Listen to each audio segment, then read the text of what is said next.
there it is. It's so that we could put the video, leave the video up on YouTube on our Claremont, uh, our Claremont Club of Claremont, our YouTube channel. I know. Come on, spit it out, Sam. Our Democratic Club. We have a YouTube channel. I encourage you all to visit it and check it out. And everything we've been doing during the pandemic, it's all the speakers, all the programs. It's all been on.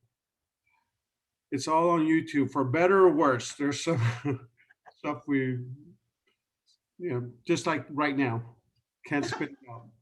All right, guys, I'm gonna let Carol Lee in.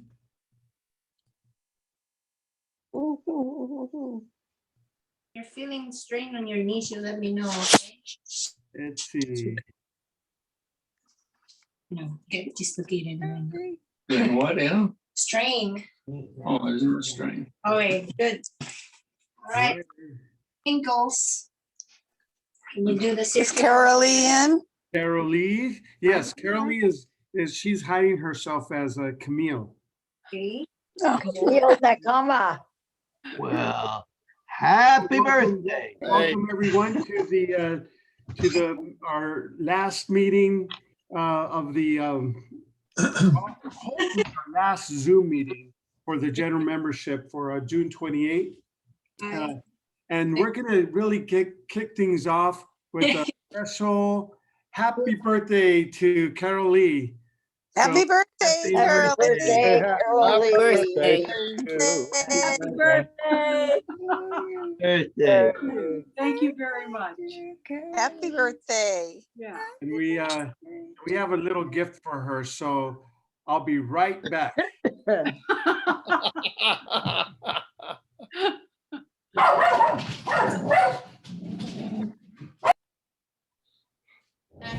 Brenda help.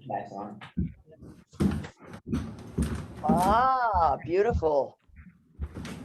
Okay, just a minute, I'll put on mute. Uh-oh.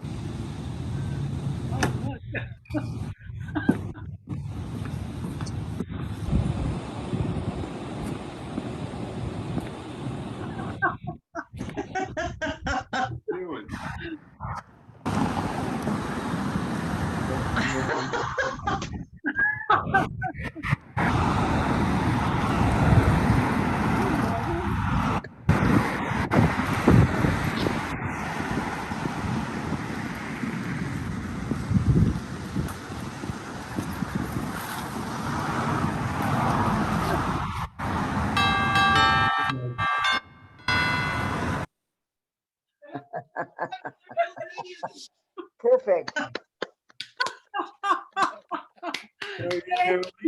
Well done. We're not done. I just Not ran over. back, It's not over yet. and there they are. Happy birthday, Carol Lee. Happy birthday, Carol Lee. Great Happy flowers. birthday, Good Carol job, Lee. Sam. Happy Ready birthday, for Carol a Lee. little song? We're up. Ready? Ready. Happy birthday. Day to you. Happy birthday to you. Happy birthday, dear Carol Lee. Happy birthday to you. Many Many more. more. Well, Oh, Carol Lee, thank you so much. And let me tell you that for Ricky Maslowski, my family also sings it to me in Polish. I think we were barely able to sing it in English. Carol Lee, you really are like we always, I've said many times, you are the glue of our club here. And we really, really appreciate everything that you've done and continue to do for us. And it's a very special birthday to everybody here. It's her big 80th. So really are happy that you're so active with the club still. And we look forward to your continued activeness, activities Thank with you. us. Thank Happy birthday, Carol Lee. Happy birthday. Yay. Happy birthday. Okay. All right. So with that, yeah, if you can, if you could put your mics on mute just so that we could get to the program. we have a great program for us this evening. First, I'll start off with letting you know that Chris couldn't make it tonight. He is on his vacation, but he does a great job in putting together some great programs, and tonight's no exception. Tonight we have Ted Burnett, who's the Deputy Director for SEIU Local 1000, who represents 95,000 state employees from the Oregon border to the Mexican border. And he's also the state historian for the Poor People's Campaign of California. And tonight, as the NAACP Pomona Valley branch, he's the second vice president of that organization. I ran into Ted a couple of weekends ago at the Juneteenth, so it was really neat to see him there. And tonight he's going to present on the white rage, the unspoken truth of our racial divides. Please join me in welcoming Ted. Welcome, Ted. Hello, good evening. Can everybody hear me? Yep. Yes. Happy birthday again. Happy 80th. I want to reach that someday. No, I you wanna- want cabbage next, and the corn goes in while the cabbage cooks. And I can't sing happy birthday in Polish, but I could sure try if you teach me. So can everybody still hear me? Yes. Okay, good. So I wear 3 hats as the second vice president of the NAACP, the historian for the Poor People's Campaign, and the deputy director of SEIU Local 1000, which represents state of California workers.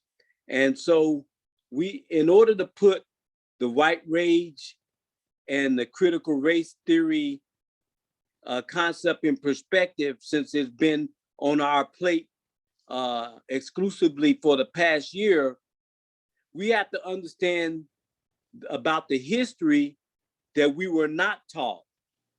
Like, for instance, the 100-year anniversary of the Tulsa race riot. A lot of people didn't know anything about that until recently. And the Rosewood race riots in Florida in 1923, and many other historical items that was left out of our educational system by structural systemic racism.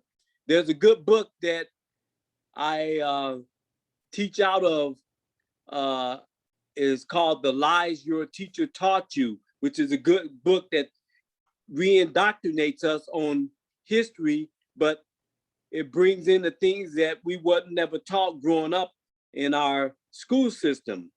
And in the Poor People's Campaign, we talk about fusion politics and coming together in an intersectionality. And instead of complaining about situations, we bring everybody together on one accord.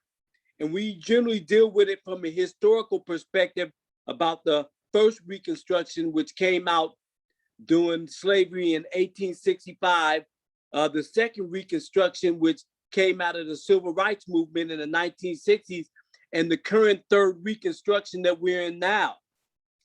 And in order to understand about bridging the gap and deal with the third Reconstruction, we must understand the blueprint of race and class in our history. The two are joined at the hip. And when we talk about the first Reconstruction during the midst of slavery, we can start historically about the US government and the census. And everybody know we just had a census in the last administration, but the US government conducted a census in 1860. And what they found in the census was that the population of the slave states, that the Black slaves outnumbered the whites. Say, for instance, in Florida in 1860, there were 70,000 whites and 68,000 Black slaves. In Louisiana, there was 350,000 whites, 300,000 slaves. In Mississippi, there was 375,000 whites, 425,000 slaves. In South Carolina, 300,000 whites, 420,000 slaves. And what happened is that the slave owners had done a good job at their business that in breeding blacks back then, that they have created a system that in the next 10 years, the blacks would have taken over the whites.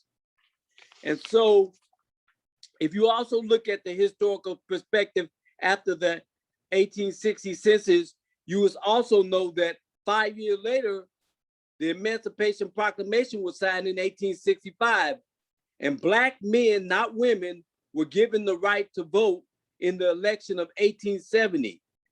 And at that time, over 700,000 free black males voted in that election that elected Ulysses S. Grant. They also elected the first black US Senator from Mississippi, Hiram Rose Rebel, even though because he was black, they refused to seat him. These things caused a panic in the southern states, and they said something needs to be done.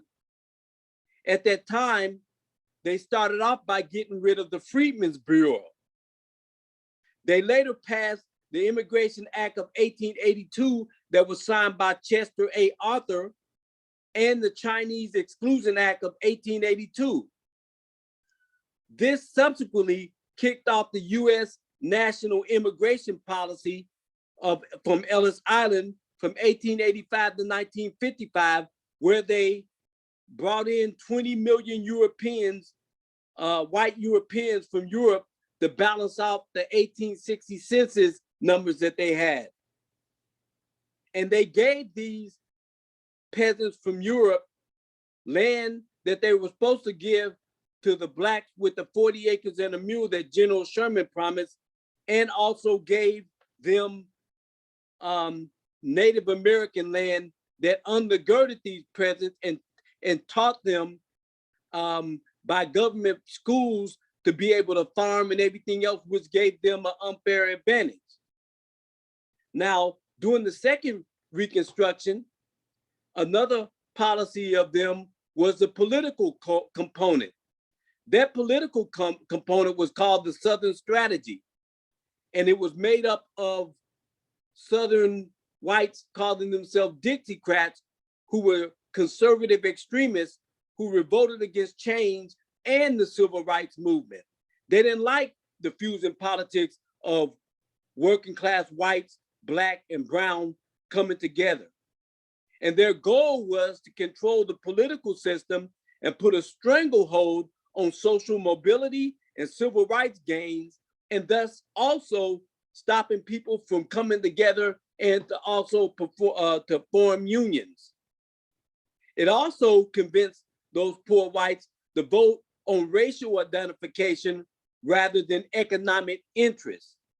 One of the main people doing that Southern strategy was George Wallace, who was the governor of Alabama, which was a right-to-work state, and he was a candidate for president back then. He was the father of the Southern strategy. George Wallace once said, segregation now, segregation tomorrow, and segregation forever. George Wallace used this strategy along with furthering history with Ronald Reagan and Richard Nixon to control the politics of the South.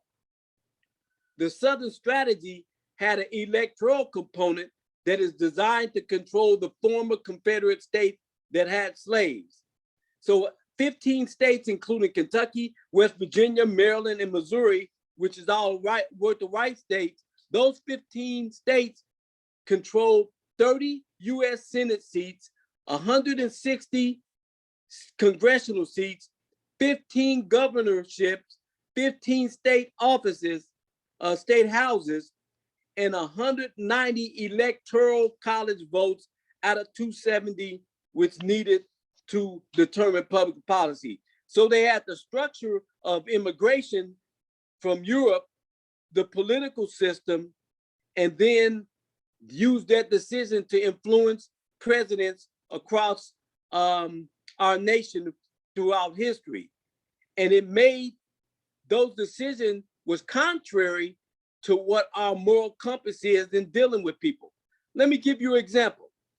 This speech was made by one of our presidents. Americans have a right to oppose illegal immigration. Illegal aliens take jobs from Americans and impose burdens on taxpayers by taking welfare benefits. All Americans, not only in the states most affected, but in every place in this country, are rightly disturbed by the large number of illegal aliens entering our country. The jobs that they hold may otherwise be held by citizens or legal immigrants. The public services they use impose burdens on our taxpayers. That's why my administration has moved aggressively to secure our borders, more by hiring a record number of new border guards, by the deporting of twice as many criminal aliens as ever before, and by cracking down on illegal hiring. Also by barring welfare benefits to illegal aliens. And I, as president, will speed up the deportation of illegal aliens. And people think that came from a Republican conservative governor, president. But who said this? Bill Clinton in his 1995 State of the Union address. So when we look at the examples of history and how the presidents did things, all we have to do is follow the line. Let's give another example. Woodrow Wilson, he was the first president to screen the movie in the White House in 1915, The Klansman, Birth of a Nation. And as president of Princeton University, he felt blacks were inferior, and he helped segregate the government that had been workers that had been desegregated. He was a white supremacist. Sound familiar? Similar to Trump. History don't repeat itself.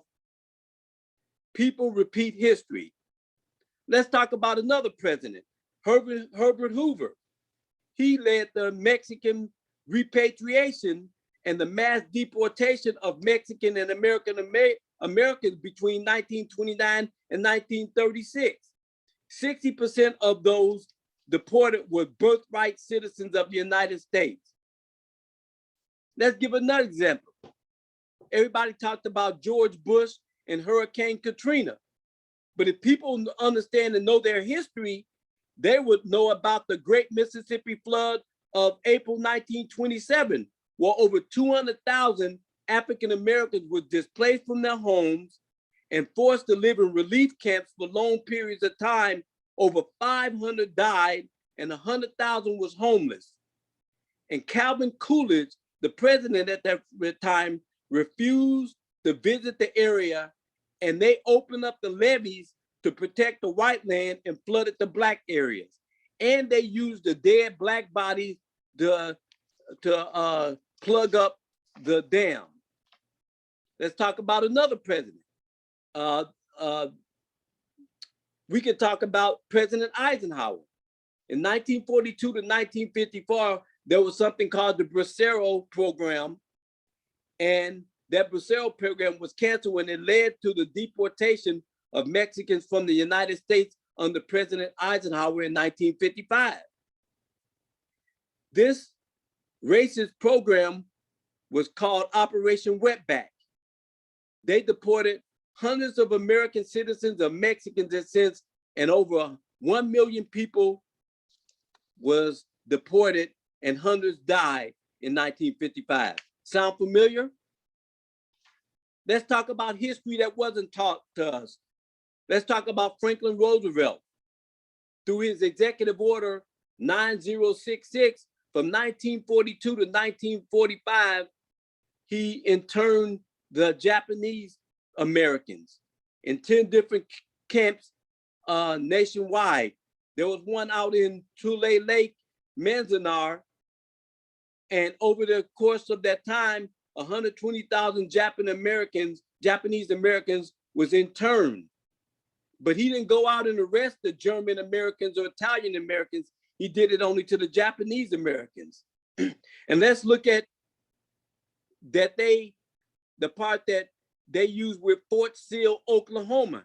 They interned Japanese Americans in Fort Sill, Oklahoma. But historically, they also used Fort Sill, Oklahoma to capture Geronimo, the Apache chief, and in turn Native Americans and Geronimo in Fort Sill, Oklahoma. President Obama also used undocumented immigrants' children and put them in Fort Sill, Oklahoma, as well as the plans that President Trump did. And all these incidents involve people of color. So what we need to do with these examples is understand that we need to learn our history and educate our generation one person at a time, so that we know the truth and we know the truth about the past. Then we can stand up for morality and ethically save our country and protect our democracy. And I'm gonna close with you with a quote. I'm gonna leave you with a quote. We may have come here on different ships, but we are now all in the same boat. Thank you.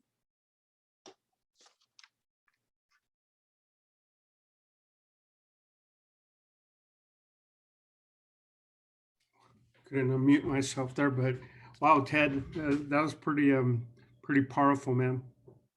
Thank you.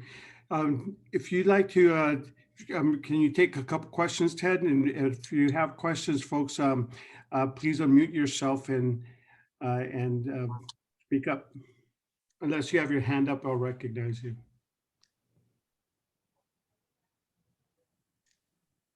Any questions or comments?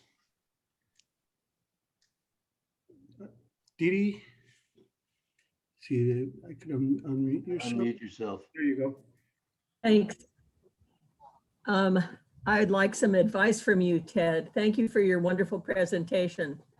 You're right. People are so ignorant, especially whites, of a lot of these details of our history, and they're terrified of learning about such things because they know it's going to make them look terrible or make their ancestors look terrible.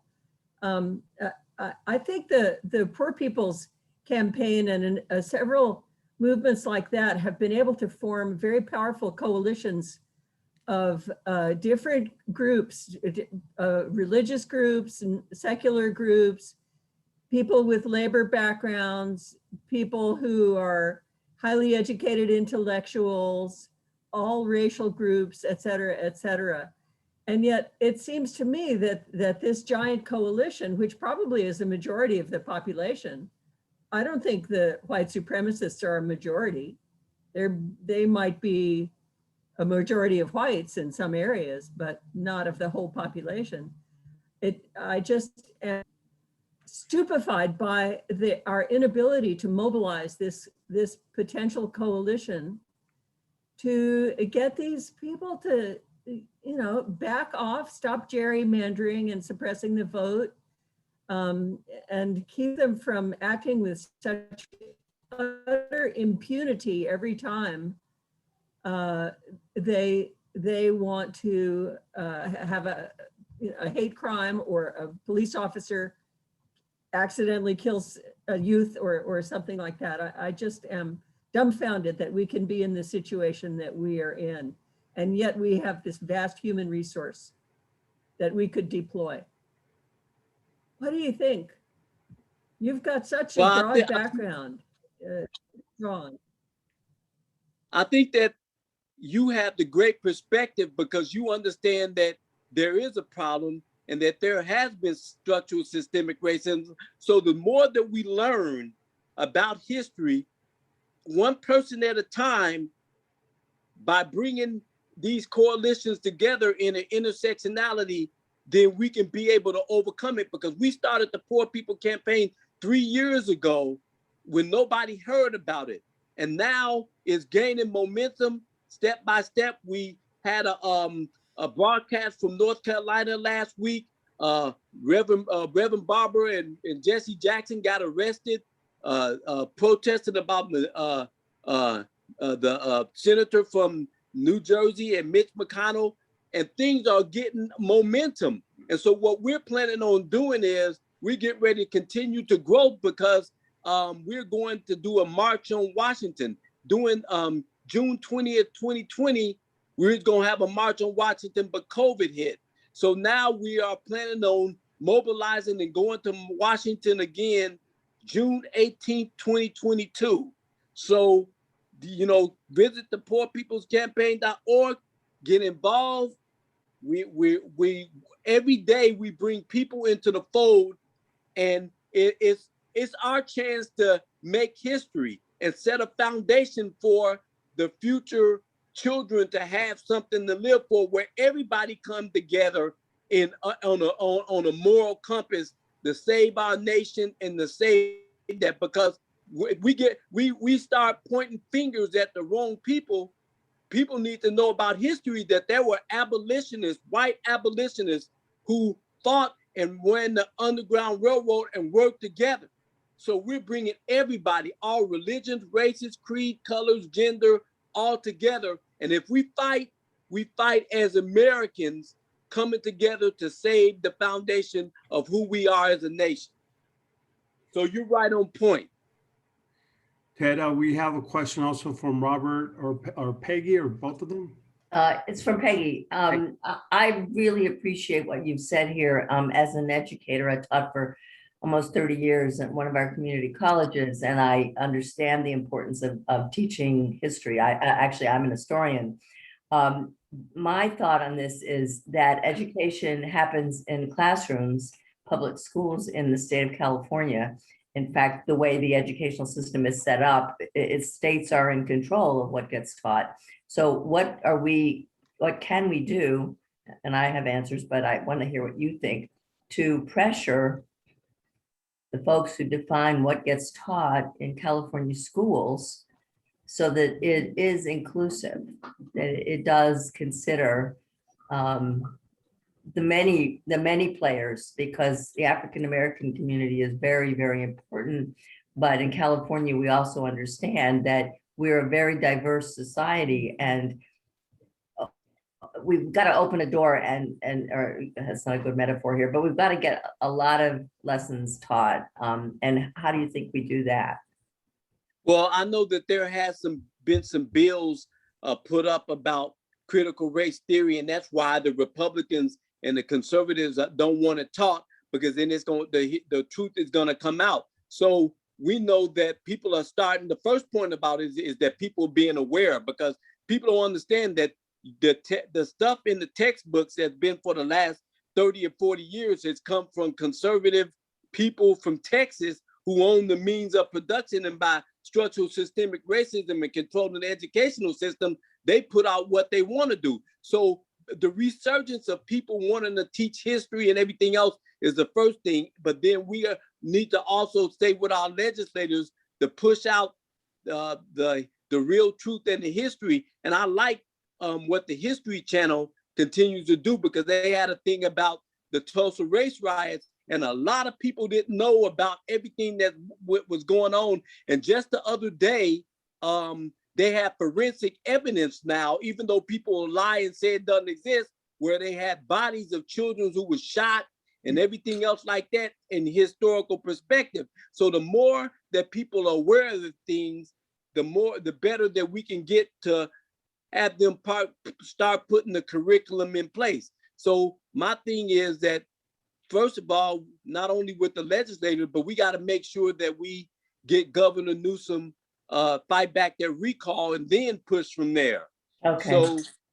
So I, as an educator and a historian, I would love to get your information, because I teach everywhere across the state, and I can use a person like you to be able to help format the curriculum and teach everywhere, because there's so much demand for people to be hungry for the truth. It's just not enough people who want to teach it. You're right on, and I'd be delighted to work with you. Cool. The next question is from Andy. After Andy, we have John and then Michael. Yeah, a couple of points I'd like to make. One is that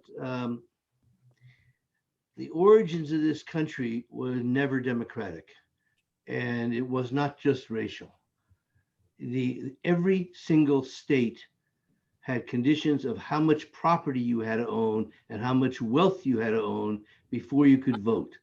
A white person who came over here with nothing, worked for a living, did not own a house, did not own a farm, could not vote in any of the original 13 states. And we know that. And we know that was, and the people who founded the Constitution knew it. And when they basically said that the time, manner, and place of elections will be determined by the state legislatures, they understood exactly what that would bring. And by the way, a black person, a free black person who came here, perhaps by, not even through the South, or not a free slave, who owned property in some of those northern states could vote. But if they didn't own property, they couldn't. A woman whose husband died, and if the laws in that state allowed her to inherit the property, in a number of the states, she could vote 100 years before the woman's suffrage. My point is that this country is not just racist, which it certainly is, and I don't dispute anything that was said, but it is even more than that, classist. And it was basically there's a reason why when the Constitution was passed, the senators were not elected by the people. They were elected by the state legislatures. And so, I mean, and that whole sense of who we are and how we are, really needs to be taught, and it's inadequately taught at this point. One last thing, I mean, it was not just people of color. If you think about it, what the Irish who came to Boston in that area were terribly discriminated against by the Brahmins, and it was partially religious and partially other things in terms of the so-called white Protestant Brahmins versus the Catholic Irish. I mean, and there are dozens of examples like that. And finally, the last thing I'd like to say is that when we talk about the discrimination of blacks and Hispanics and what have you, well, that is terrible. I don't obviously dispute any of it.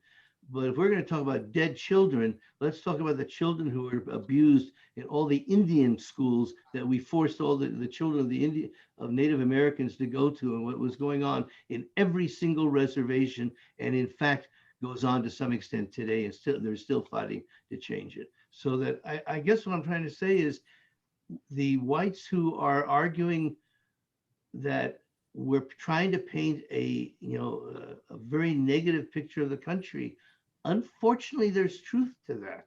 We are trying to paint a very different picture of the country, and they're very defensive of that. And how we overcome that is going to be a difficult issue.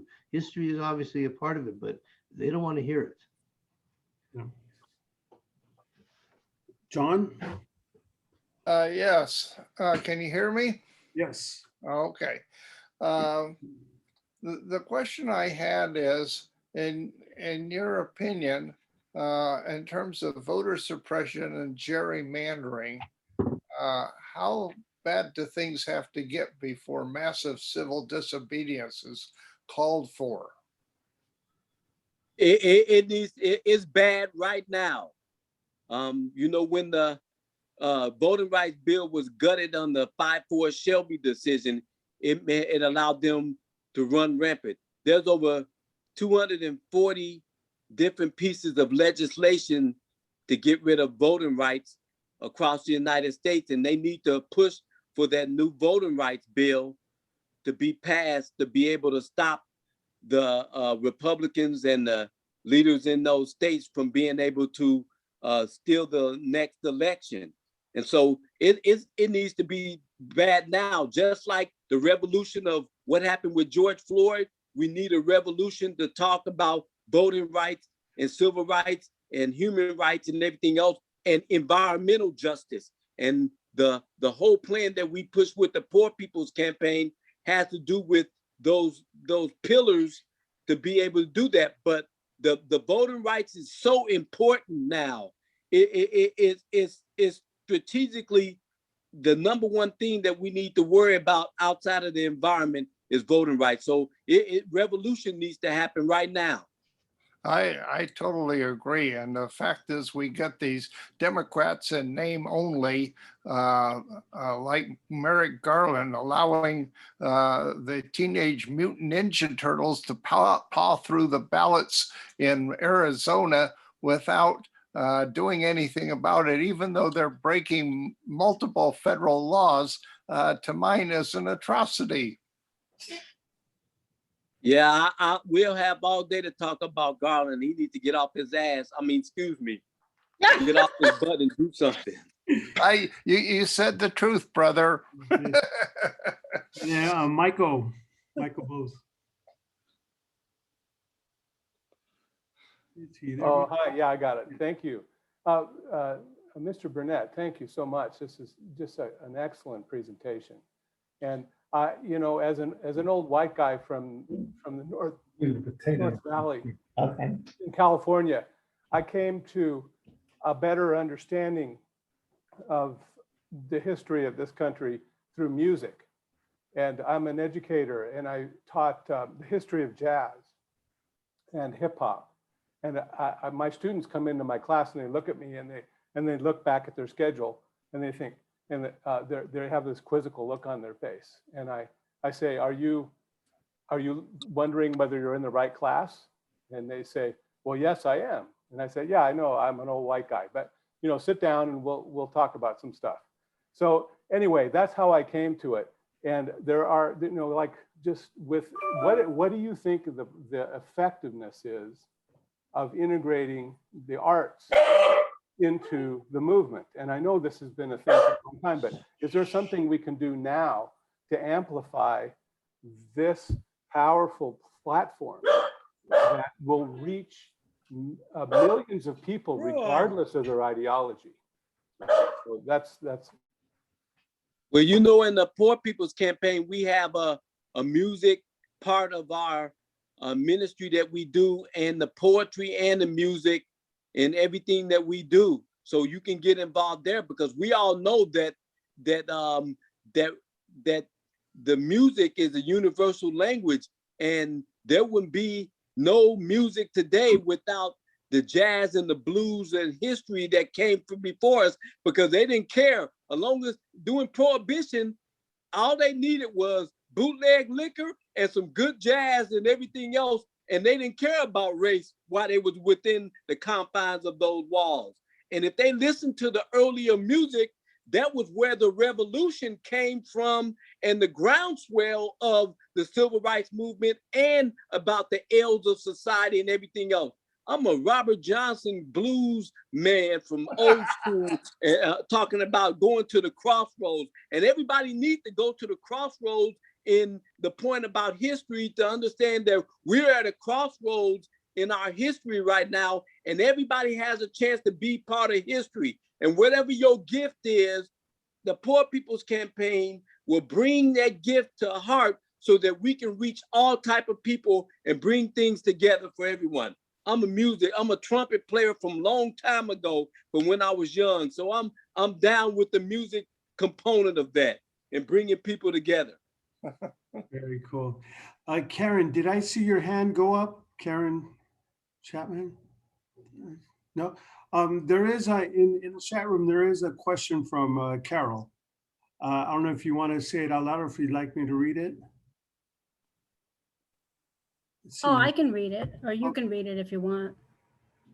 I just wrote it because it's easier for me to sort my thoughts. Go ahead and read it. Okay, now I gotta find it. Where did I say? Okie dokie, here we go. I haven't checked my spelling. Okay, I'll just read it the way I wrote it. I said, I have a question about reparations. It's complex and there are so many sides to it, and a lot of it revolves around understanding history, like you said, because if we didn't know about Tulsa, how could we make any kind of correction for that? But I wanted to know if there was a guide to what you expected to accomplish with reparations, because Democrats people always joke about Democrats, just, you know, well, we'll throw money at a problem and that'll fix it. And that's all it takes is money. But we know that's not true. It's a cop-out.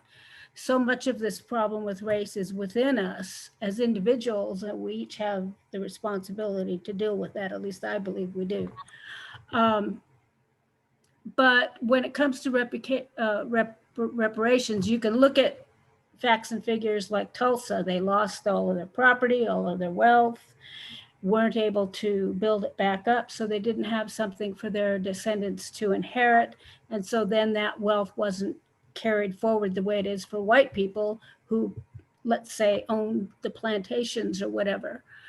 So what do you expect for reparations to accomplish the idea? Because you know, there has to be a problem solved. And part of that is inequity that comes from economics and class. But so how would you handle reparations? Who would you give money to? I'm not an expert on reparations, but I know Dr. Shirley Weber, who's the Secretary of State, had wrote some legislation to talk about reparations. And I think that there needs to be, and if you look at her bill, there's a lot of good concepts in there. There are a lot of good concepts about being able to pay for education for the descendants and everything else. So my point about it is that we need to study it and find the best way to deal with it so it can come to fruition. There's still a lot of work on it, and understanding that, you know, I think that if they, speaking of Tulsa, if they gave reparations to the people who lost their property and everything else like that, then they should come up with the best concept from not only monetarily, but there's ways that you can do that by land, things similar to the Homestead Act, where they gave people acreage, giving people from different generations free college, even though I think community college should be free for everybody. So there's a lot of things that's a foundation, but I like Shirley Weber's bill to study it and have different people on the commission to study it. So I won't be ahead of the game in thinking that there's a concrete foundation, but my point is about the point that we're talking about it is a first step. One thing I might mention is that Agenda for a Prophetic Faith is doing a fall presentation on reparations, and we're bringing out Ron Karinga, who is the one who founded the holiday of Kwanzaa, to be our principal speaker, and some others. But I think you're on the right path, that the people who are owed reparations ought to tell us how to do this. So Ted, the campaign for the California Poor People's Campaign, what's the website for that? PoorPeoplesCampaign.org, California Poor People, Google it. You can go through it. You can sign up to receive our information. You can sign up to be any part of whatever you like to do, teaching, musician, and everything else. We take everybody, and we have one chapter in this area that runs it, and get involved. My number is area code 951 316 4086. That's 951 316 4086. And we call me, I'll get you the information. Everybody can continue getting on board. We had started a march that we did every June a couple of years ago in downtown Pomona. And then because of the coronavirus, we couldn't have it last year, but it takes everybody getting involved. And this is not a moment, it's a movement. So we building and building and building so that we can bring everybody under the umbrella. Well, it was great to run into you at Juneteenth. And that's a perfect example of our society being much more woke.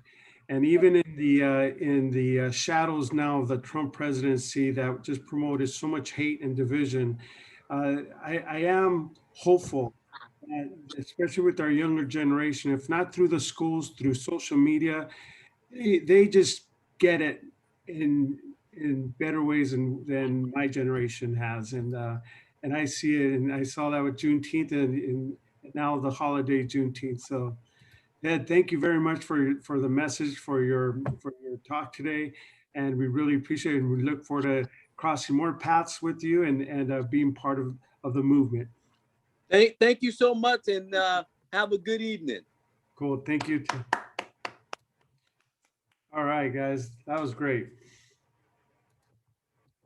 Okay, we'll move on to the to some of the business part of the evening. We have our first thing. We have the agenda to approve.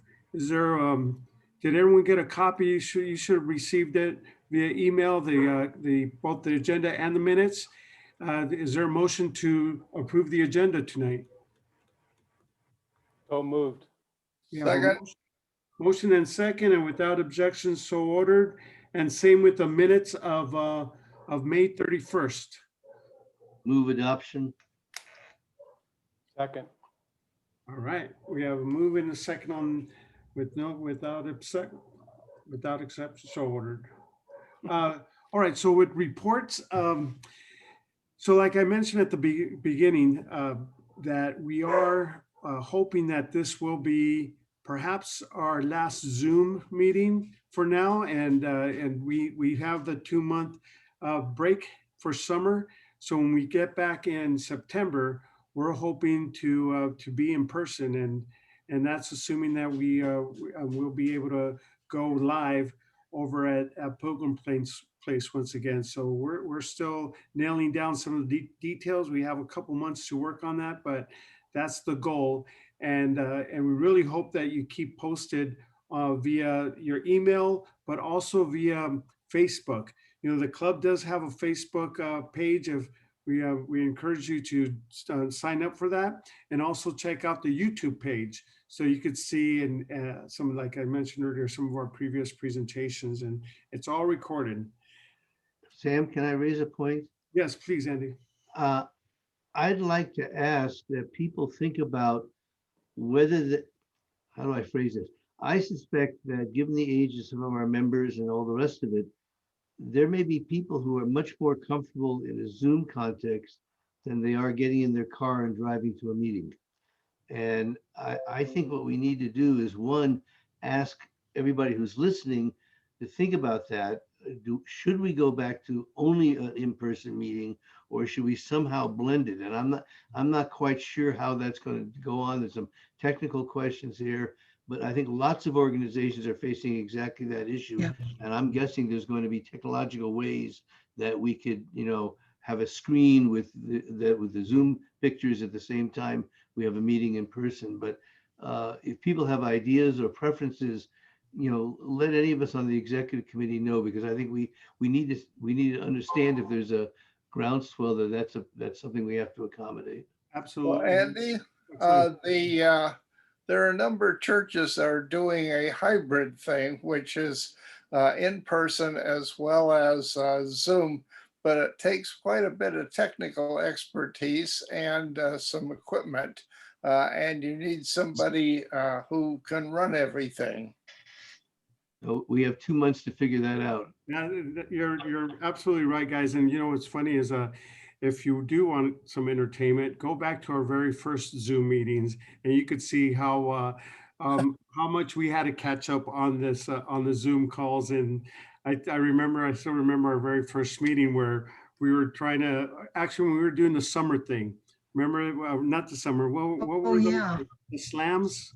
Those slams. Yes, and so we were tying in videos and all these different things, and oh man, it was kind of hectic. But hey, everything's a learning curve, and I agree, Andy. I think this that we are going to have this transition, and we will look into a hybrid approach to begin with. Karen, you had your hand up as well. keep trying to call on Karen. Yeah, let me see.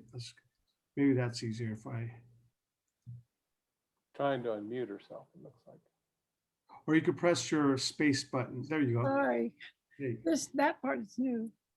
As a member of Citizens Climate Lobby, I think that that's very important. I like what Andy's suggesting, that it be available so that we don't have to drive somewhere. We don't have to park. We don't have to change our clothes. We don't have to, you know, I know it's wonderful to be together, but for our world, we need to think about that.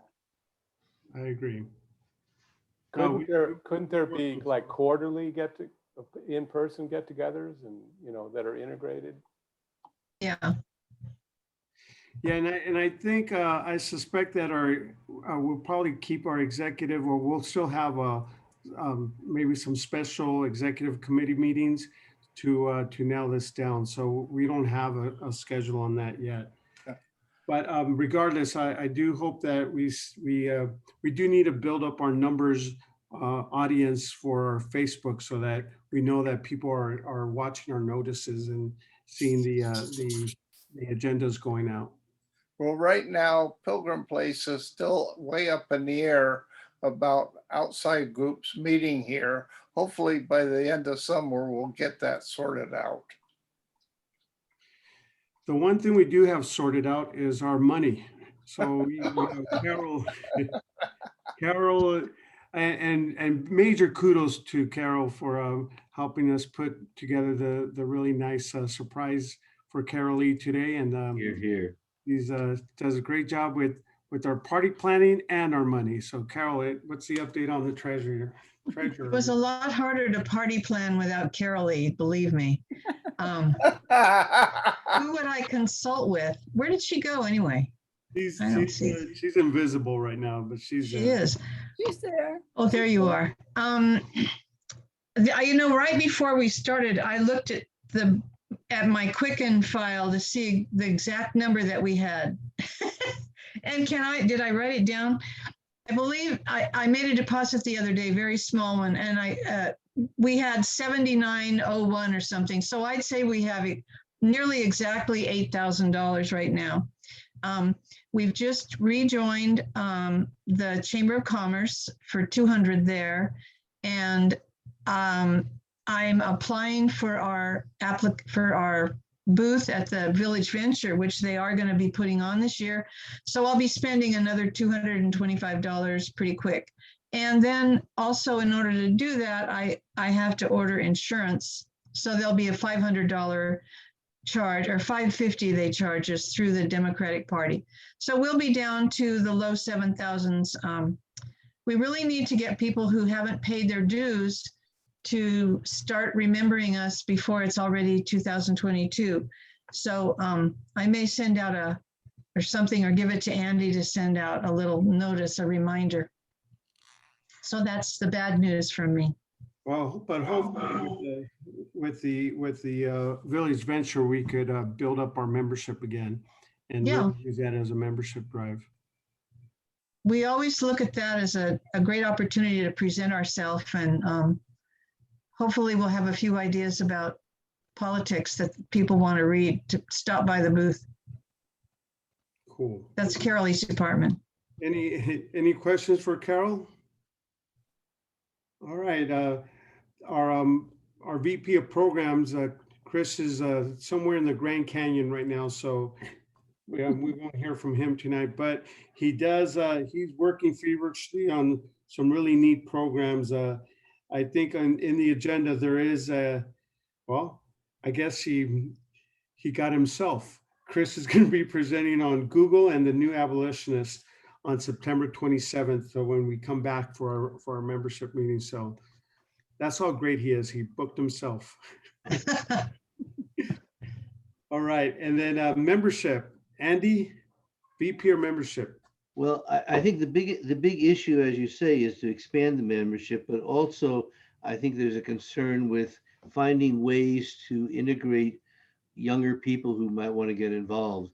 You know, if just look around the Zoom meeting, you know, there aren't too many young people on the screen, and the exec committee has begun talking about that, and we're going to have to spend more time on it. One idea is that we might want to organize task forces to address specific issues, affordable housing, various developments in the city, whatever, this police commission and police restructuring.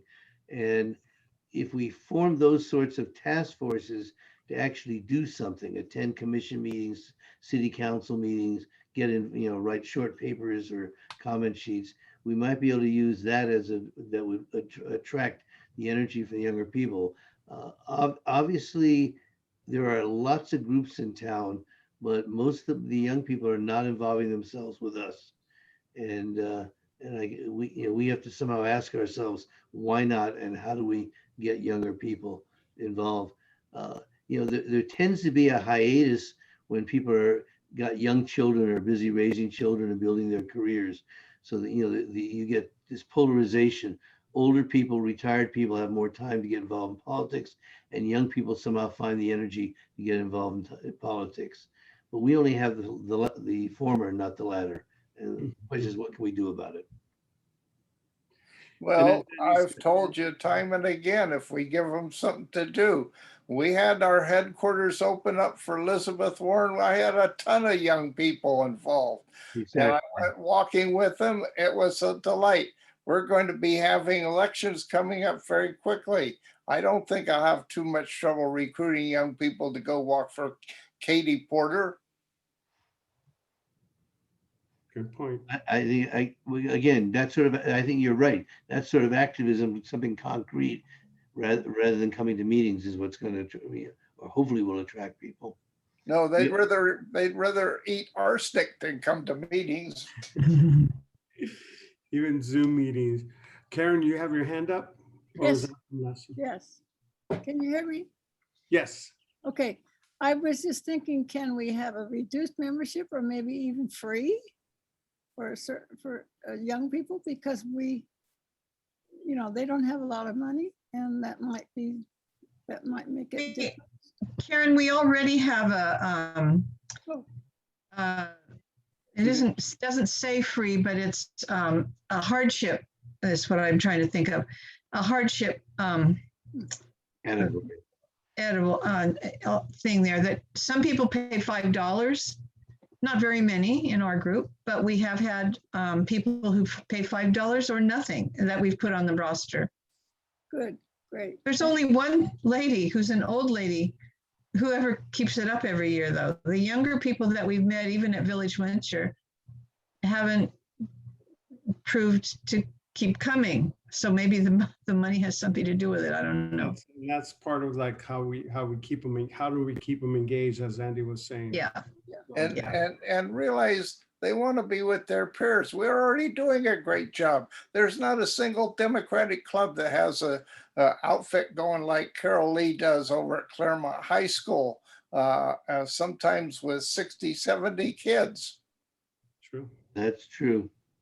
Yeah, and if you don't know it, that's a really important link, because it's members of the club who speak at each of their meetings, and as someone pointed out, they get free pizza, and maybe that's the big attraction. But whatever gets them through the door. Hey, food works.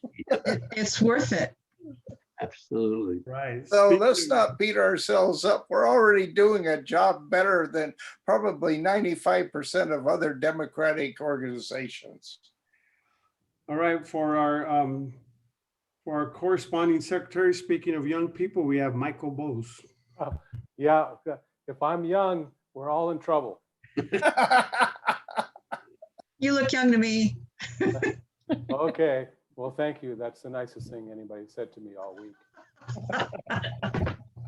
I don't really have much to report, except I just wanted to highlight the Newcomers Access Center that sent out an email, and I think Ann Thorward is on this call.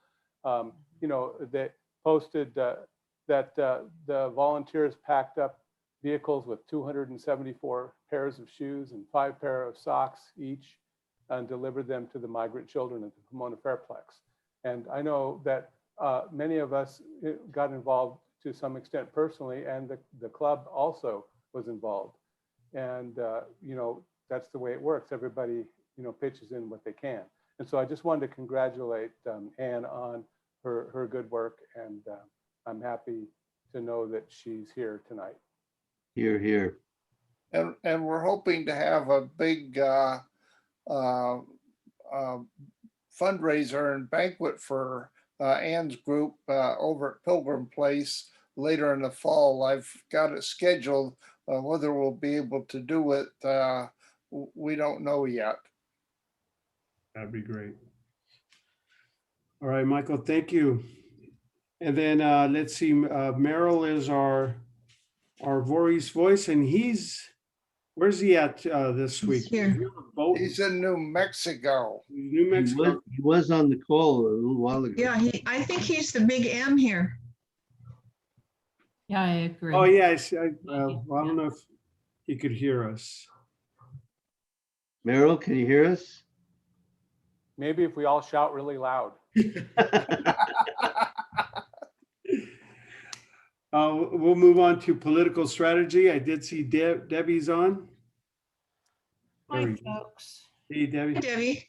Hey, Happy Debbie. End of Pride Month. Interesting things with the Supreme Court have been going on today to kind of end off in a bang for Pride. They said that a kid can go into the bathroom that they decide that they gender identify with. That was decided. That's very exciting. And quite honestly, a little unexpected. For the California Democratic Party, the applications have gone in for folks that want to be on standing committees. Those announcements are going to come on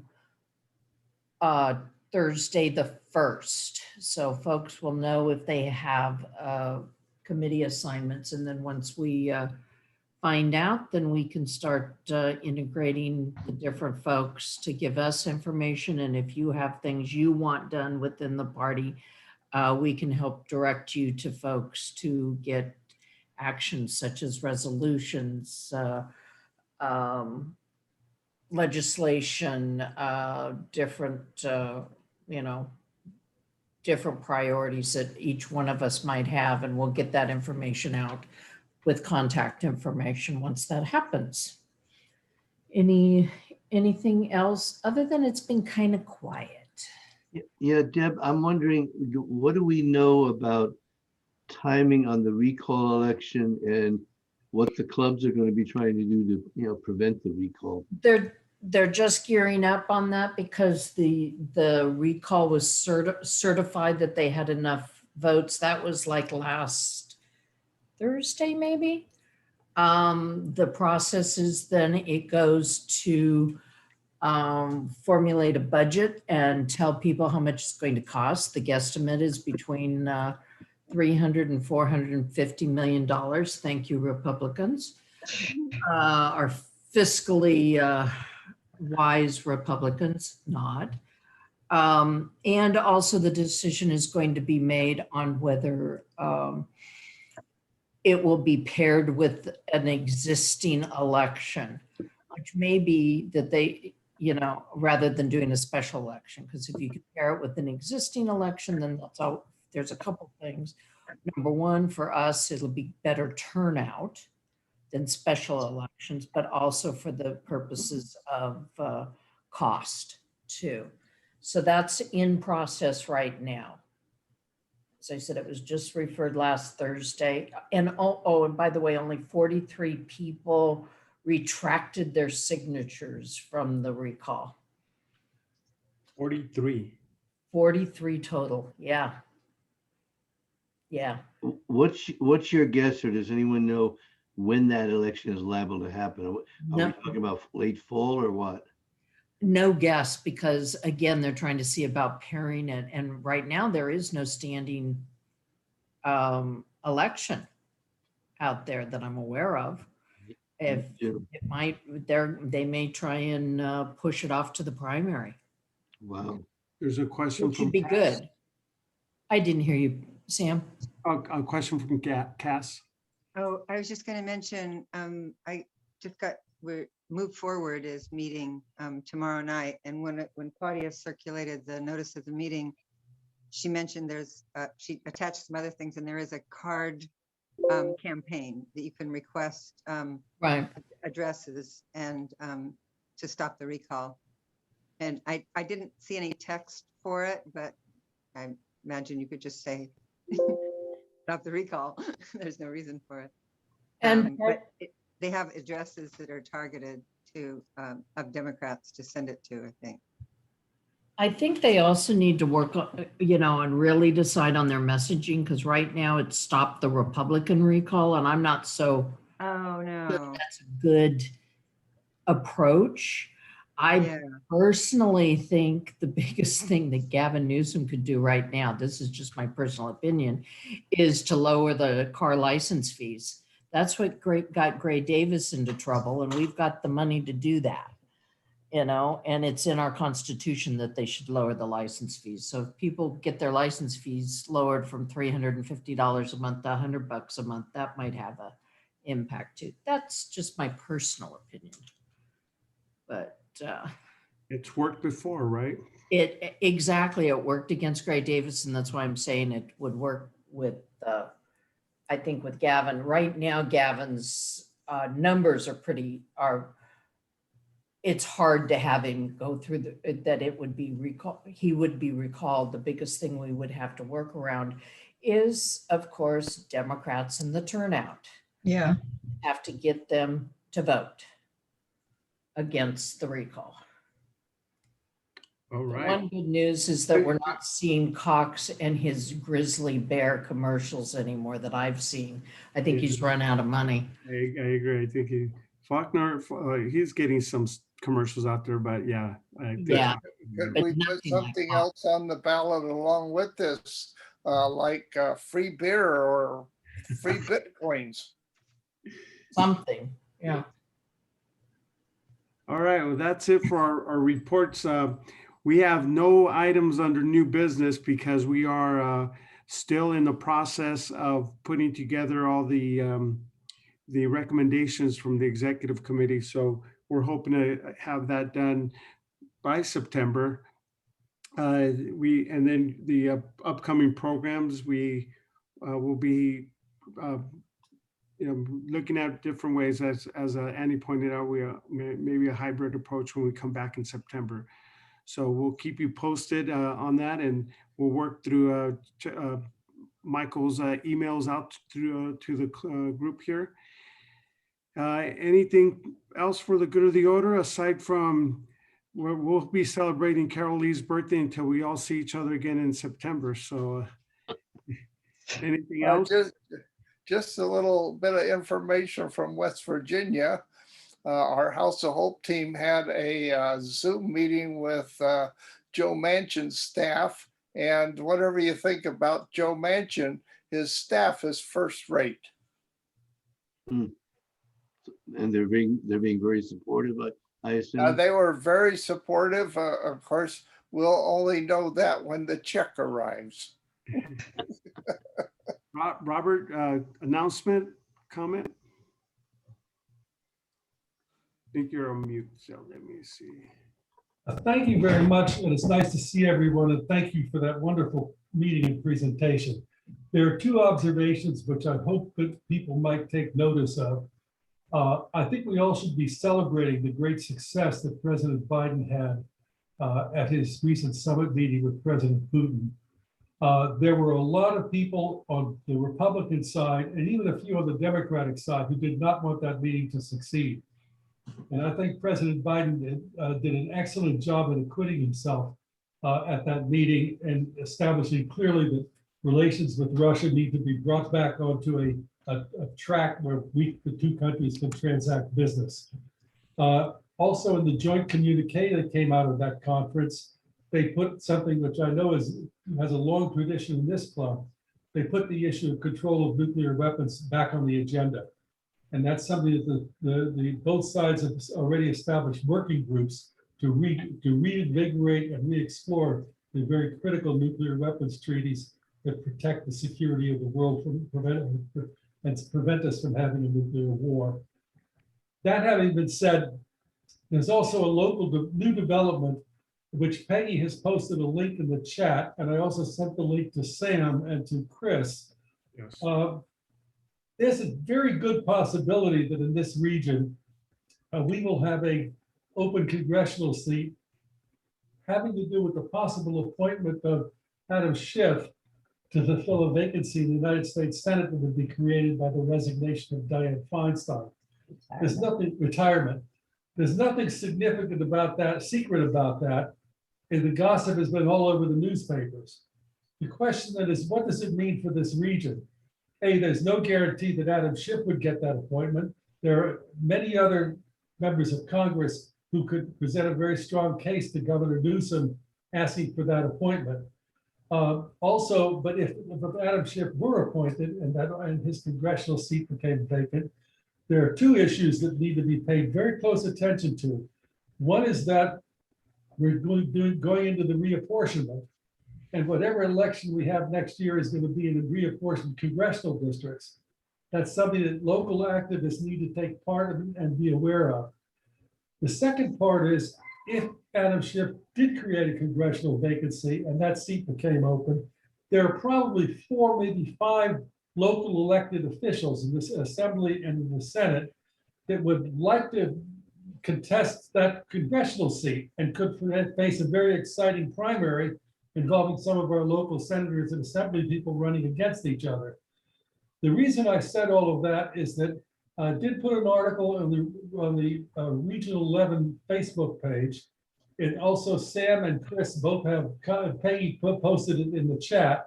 You can link to the article, and it discusses the options that may be facing us in this congressional district. It's important that we look ahead. I will tell you what I do know. There are people in this in the Assembly and in the Senate who are ready at salivating at the prospect of getting their knives sharpened for telling us how they're going to represent us in the United States Congress. The people who tell us who represents us in the United States Congress are the people in this club and the other clubs in the district. And so the proposal there, and I've encouraged Mark Ramos, and he's seriously considering that he would get some of these logical candidates together, put them on for a public forum within the district, and that they would present themselves to us, and that we would go to them and say, this is what we would like to see you do if you were a member of the United States Congress. Think about what you would like to see raised from a congressperson from this area. So that having been said, I hope that you'll find the Facebook article, or get it. Sam could distribute the link to that article. If you're not, send me an email. I'll get you the link to the article. I'm not advocating the support for any one person. I just want to make sure that this has a discussion that involves everybody in this room and everybody in the other clubs in the area, so that we know what's going to come down, and we don't wait till they tell us who the candidates are. We focus and shape who they will be. Thank you very much for that announcement. I hope you read the article, and let's get a discussion going about what's going to happen in the next year, assuming Dianne Feinstein moves on to perhaps retirement, and what that vacancy would be, and how Governor Newsom might respond to making an appointment. Thank you very much. Thank you. Bob, can I ask Bob a question, if I may? I don't quite understand one thing. Our Schiff is not, most of Claremont is not in Schiff's district. No, our Congress, we have a congressman who's going to be running probably pretty much unopposed, and Judy Chu. Yeah, and she's been very good, and we're supporting her. I mean, that doesn't mean we couldn't, get in the car and go do some campaigning and work. But in terms of being constituents, most of us are not constituents of that district. I understand. Or am I wrong? The reason I brought it up is that all of these, we are all in the same region of the Democratic Party, and so the regional director can take the responsibility of organizing a series of forums. There's nothing that stops an activist constituency like this from going to those forums and shaping the ideology that those candidates will be presenting or articulated. It's the place to get inside now and get new issues on the agenda within the Democratic Party. One that came up this afternoon, someone called me up and said, why don't we have a writer's corps as we had during the Depression? Well, it turns out Congressman Liu has already decided he's going to take on that legislation. That's something I think this constituency would really particularly like to see. It's things like that that I think will be part of that discussion, rather than the particular confines of who will be part of what congressional district. But your point's well taken. We got to recognize also that the district boundaries are being redrawn for the next election. And actually, by way of history, Schiff is officially the father of the Gold Line. When he was a state assembly member, he's the one that created the bill that split off the Gold Line from Metro, and it became its own construction authority. And so we have connections to Schiff in other ways. Good point. I was going to suggest that Robert also, I should say, Robert also suggested a great speaker for an upcoming program, Mohammed Tashar, who he's an expert in the automatic license plate reader cameras, which we have several of here in town. So look forward to, Chris already reached out to him and is going to book him for one of the upcoming meetings. So thank you, Robert, for suggesting that. Thanks, Sam. I think everyone knows what this issue is about. This is about the surveillance technology, and the reason it ties particularly to a talk like the talk we had tonight is that it's precisely the building up of those nickel-dime citations that happened from the license plate readers to create situations that happened a few years ago in Ferguson, Missouri. The cops stop you for a bunch of nickel-dime arrests and then cite you again and bring you in, and suddenly there's a hostile community police relationship. Yeah. So it's a real heart of an issue, and I hope that Mohammed, I'm glad, I will talk to Mohammed tomorrow and encourage him to accept this invitation. I'm glad Chris and you worked on it, Sam. Cool. Thank you very much. Any other announcements or comments for the good of the order? All right, seeing none. Again, Carol Lee is still on the call. Happy birthday, everyone. Say happy birthday, Carol Lee. Birthday, Carol Lee. Happy birthday. We look forward to seeing you 80 guys years in person. young. There you go. All right. All right, guys. Have a great evening. Thank you. Thank you so much, Sam. Thank you for presiding, Sam. Thank you all. Good night. Good night. Night.